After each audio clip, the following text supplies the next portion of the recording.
Assalamualaikum warahmatullahi wabarakatuh. Yang kami hormati, Pengasuh dan Ketua Yayasan Pendidikan Zainul Hasan Genggong, Kiai Haji Muhammad Hasan Mutawakil Allah SHMM. Yang kami hormati, Rektor Universitas Islam Zainul Hasan Genggong, Bapak Dr. Abdul Aziz, DAMAG. Yang kami hormati, Dosen Pembimbing 1, Bapak Firdaus Ainul Yakin, MPDI. Yang kami hormati dosen pembimbing 2, Bapak Farid Purwanto, MPD. Yang kami hormati kedua orang tua saya. Perkenalkan, nama saya Tia Sorto dengan NIM 211201260462 dari Prodi PGMI, Fakultas Tarbiyah.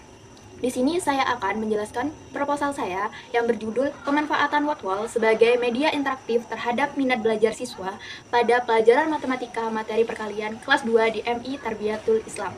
Alasan saya memilih judul ini karena seperti yang kita ketahui bahwasanya matematika adalah pelajaran yang membosankan bagi siswa. Nah, hal itu faktornya karena matematika itu adalah pelajaran yang sulit. Nah, maka dari itu saya sebagai peneliti menggunakan media interaktif Wordwall sebagai media pembelajaran untuk anak-anak itu lebih tertarik dalam belajar matematika, apalagi materi perkalian. Karena di Wordwall ini menyajikan permainan-permainan. Nah, di situ cocok sekali dengan anak kelas 2 yang suka sekali dengan yang namanya permainan. Jadi, makanya di sini saya menggunakan Wordwall sebagai media pembelajaran dalam pembelajaran matematika materi perkalian. Selanjutnya yaitu latar belakang masalah dari proposal ini. Nah, jadi matematika merupakan mata pelajaran utama yang pasti didapatkan siswa, agar siswa dapat melatih berpikir kritis, sistematis, terstruktur, dan nyata.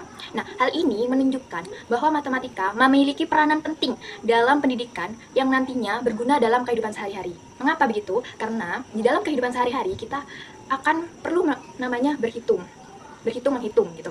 Nah, apalagi pada seperti penjumlahan, pengurangan, perkalian, dan juga pembagian. Nah, hal itulah yang menjadi matematika itu penting dalam kehidupan sehari-hari. Akan tetapi, pada kenyataannya, siswa itu mengeluh akan ketidaksukaannya dan cenderung tidak minat untuk belajar matematika. Karena apa? Karena pelajaran itu dianggap sulit, terus menakutkan, dan juga membosankan. Apalagi pada materi perkalian. Yang mana pada perkalian itu biasanya setiap kebanyakan guru itu akan menerapkan yang namanya menghafal. Jadinya hal itulah yang membuat anak-anak itu bosan akan pembelajaran tersebut. Nah, dengan permasalahan tersebut perlu adanya suatu inovasi agar siswa dapat tertarik dan memahami materi saat pembelajaran. Nah, hal itu dapat dilakukan dengan menggunakan media interaktif Wordwall. Sebab tak hanya karena perkembangan zaman saja, namun Wordwall juga dapat membuat siswa tertarik dengan adanya permainan di dalamnya. Nah, hal ini juga sudah dibuktikan oleh peneliti-peneliti terdahulu mengenai manfaat Wordwall dalam pembelajaran. Nah, di sini juga ada batasan masalah. Nah, berdasarkan latar belakang yang telah disampaikan tadi, jadi peneliti melakukan pembatasan masalah agar penelitian ini terfokus pada masalah yang dituju saja. Penelitian ini terfokus pada pemanfaatan aplikasi Wordwall terhadap minat belajar siswa kelas 2 pada pelajaran matematika materi perkalian di MI Tarbiyatul Islam Keraksaan Probolinggo. Nah, adapun rumusan masalahnya yaitu yang pertama, bagaimana pemanfaatan media pembelajaran Wordwall ini untuk kelas 2 pada mata pelajaran matematika materi perkalian. Yang kedua, apakah pemanfaatan media Wordwall berpengaruh terhadap minat belajar siswa? Lalu, tujuan penelitian ini yaitu yang pertama, untuk mengetahui bagaimana pemanfaatan media pembelajaran Wordwall untuk kelas 2 ini pada mata pelajaran matematika materi perkalian. Yang kedua, untuk mengetahui apakah pemanfaatan media Wordwall berpengaruh terhadap minat belajar siswa. Nah, adapun manfaat penelitian ini itu terbagi menjadi dua, yaitu yang pertama yaitu ada manfaat teoritis, yang kedua yaitu ada manfaat praktisnya. Yang pertama yaitu manfaat teoritis. Secara teoritis, penelitian ini dapat berkontribusi pada pengembangan teori media pembelajaran, khususnya dalam hal penggunaan teknologi berbasis web seperti Wordwall. Yang kedua yaitu manfaat praktisnya, yaitu yang pertama bagi siswa, Wordwall ini bermanfaat sebagai media interaktif alternatif yang menarik minat belajar pada mata pelajaran matematika materi perkalian. Yang kedua yaitu bagi guru, Wordwall membantu guru dalam menyajikan materi perkalian lebih variatif lagi. Yang ketiga yaitu bagi pendidikan, dengan mengintegrasikan media interaktif seperti ini, sekolah dapat mendorong penggunaan teknologi dalam pendidikan. Nah, oke, selanjutnya yaitu ada penelitian terdahulu. Penelitian ini dilakukan oleh Indah Rahmawati dan Munirul Abidin yang dilakukan pada tahun 2022 yang berjudul Efektivitas Penggunaan WordWall sebagai Media Evaluasi Pembelajaran Bahasa Arab Siswa Kelas 10 di MAN Kota. Nah, jadi hasil dari perhitungan kuesioner dan juga post-test dan pre-test itu menyatakan bahwasannya penggunaan WordWall ini sebagai media evaluasi pembelajaran bahasa Arab di MAN Kota Batu efektif. Nah, selanjutnya yaitu yang kedua ada penelitian dari Sakinata Maulidina Minarta dan Heni Purwapamukas yang dilakukan pada tahun 2022 yang berjudul Efektivitas Media WordWall untuk meningkatkan hasil belajar ekonomi siswa MAN 1 Lamongan.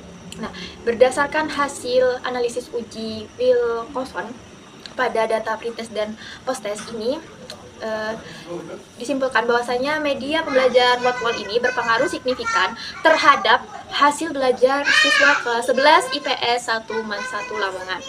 Nah, selanjutnya yaitu pada bab 2 di bagian kajian teori. Di sini saya memaparkan beberapa penjelasan, yaitu yang pertama ada model pengembangan Asur, yang kedua yaitu ada WordWall, yang ketiga yaitu media interaktif, yang keempat yaitu ada minat belajar, yang kelima ada pembelajaran matematika SD atau MI, yang keenam yaitu faktor penyebab kesulitan memahami perkalian. Nah, selanjutnya pada bab 2 ini ada kerangka berpikir. Kerangka berpikir dari proposal yang berjudul pemanfaatan WordWall sebagai media interaktif terhadap minat belajar siswa pada pelajaran matematika materi perkalian kelas 2 di MI Tarbiyatul Islam ini, variabel X dinyatakan dapat mempengaruhi variabel Y. Jadi, WordWall ini dapat mempengaruhi minat belajar. Nah, berdasarkan kerangka berpikir yang telah dijelaskan tadi, dapat dirumuskan hipotesis dalam penelitian ini, yaitu HO. Tidak ada pengaruh WordWall sebagai media interaktif terhadap minat belajar siswa pada pelajaran matematika materi perkalian kelas 2 di MI Tarbiyatul Islam. H1, ada pengaruh WordWall sebagai media interaktif terhadap minat belajar siswa pada pelajaran matematika materi perkalian kelas 2 di MI Tarbiyatul Islam. Nah, selanjutnya pada bab 3 yaitu metode penelitian. Yang pertama di sini ada pendekatan dan jenis penelitian. Pendekatan yang digunakan pada penelitian ini yaitu menggunakan penelitian kuantitatif dengan jenis penelitian deskriptif. Yang kedua yaitu ada populasi dan sampel. Populasi dari penelitian ini yaitu seluruh siswa kelas 2 di MI Tarbiyatul Islam yang berjumlah 73 siswa yang terbagi menjadi 3 kelas. Nah, untuk sampel yang digunakan adalah purposive sampling atau sampel bertujuan. Jadinya di sini peneliti menggunakan sampel yang sesuai dengan kriteria dari peneliti. Jadi peneliti di sini mengambil sampel dari objek populasi yaitu siswa kelas 2B. Nah, selanjutnya yaitu teknik dan instrumen pengumpulan data. Teknik dan instrumen pengumpulan data pada penelitian ini menggunakan kuesioner atau angket yang terdiri dari 2 kuesioner. Yang pertama yaitu kuesioner penggunaan media WordWall dan kuesioner minat belajar siswa. Yang masing-masing ini terdiri dari 10 butir pertanyaan. Nah, untuk mengukur angket ini, peneliti menggunakan data skala Likert. Likert memiliki arti yaitu skala sikap yang menggunakan 4 pilihan jawaban responden. 4 jawaban itu terdiri atas yang pertama sangat setuju atau SS, yang kedua yaitu setuju atau S, yang ketiga yaitu netral atau N, yang terakhir itu tidak setuju atau TS. Nah, selanjutnya yaitu teknik analisis data. Setelah data yang terkumpul itu, untuk mengolahnya di sini peneliti menggunakan korelasi person atau SPSS, yang mana rumusnya dapat dijabarkan sebagai berikut. Oke, baik, terima kasih. Cukup sekian presentasi yang bisa saya jelaskan tentang proposal saya. Kurang lebihnya mohon maaf, semoga bermanfaat. Wassalamualaikum warahmatullahi wabarakatuh.